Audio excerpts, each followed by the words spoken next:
اب کچھ خبریں عالمی منظرنامے سے۔ امریکہ میں 5 پولیس اہلکاروں پر سیاہ فام شخص پر بے معنی تشدد کے بعد قتل کا الزام عائد کر دیا گیا۔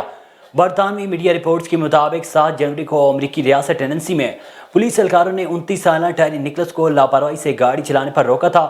مقتول کے فیملی وکلاء نے الزام عائد کیا کہ پولیس نے پیچھا کرنے کے بعد مقتول نوجوان پر ایسا تشدد کیا کہ اسے شناخت کرنا بھی مشکل ہو گیا۔ نکلس کو اسپتال داخل کروایا گیا، تاہم وہ جاں بحق نہ ہو سکا اور 10 جنوری کو اس کا انتقال ہوا۔ غیر ملکی میڈیا کے مطابق واقعے کے فوری بعد 5 سیاہ فام پولیس اہلکاروں کو برطرف کر دیا گیا۔ واقعے کی ویڈیو جاری کرنے کے حوالے سے امریکی صدر جو بائیڈن نے شہریوں سے پرامن رہنے کی درخواست کی ہے۔ اس سے قابل شہر کے پولیس چیف نے بھی کلپ کے منظر عام پر آنے کے بعد لوگوں سے پرسکون رہنے کی اپیل کی ہے۔ سعودی عرب نے فلسطینی شہر جنین اور کیمپ پر اسرائیلی کارروائی کی شدید مذمت کی ہے۔ خبر رساں ادارے کے مطابق سعودی وزارت خارجہ نے اپنے بیان میں کہا ہے کہ جنین شہر اور کیمپ میں اسرائیلی کارروائی بین الاقوامی قوانین کی خلاف ورزی ہے۔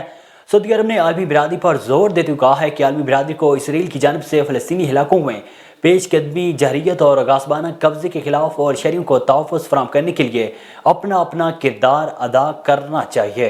ریاض کے مقامی ہوٹل میں جرنلسٹ ایسوسی ایشن پاکستان سعودی عرب کے چیف آرگنائزر کامران ملک نے صدر پاک میڈیا جرنلسٹ فورم چودھری نور الحسن گجر کے اعزاز میں عشائیے کا اہتمام کیا، جس میں ریاض کی صحافی برادری اور سفارتخانے کے افسران شریک ہوئے۔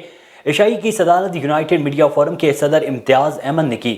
تقریب کے شرکاء نے نور الحسن گجر کو ریاض میں ویلکم کرتے ہوئے مقامی صحافتی امور پر روشنی ڈالی اور جدہ میں نور الحسن گجر کی صحافتی خدمات کی تعریف کرتے ہوئے خراج تحسین پیش کیا، جس پر نور الحسن گجر نے منتظمین کا شکریہ ادا کرتے ہوئے کہا ہے کہ جس طرح ریاض آ کر عزت ملی، میں سب کا مشکور ہوں۔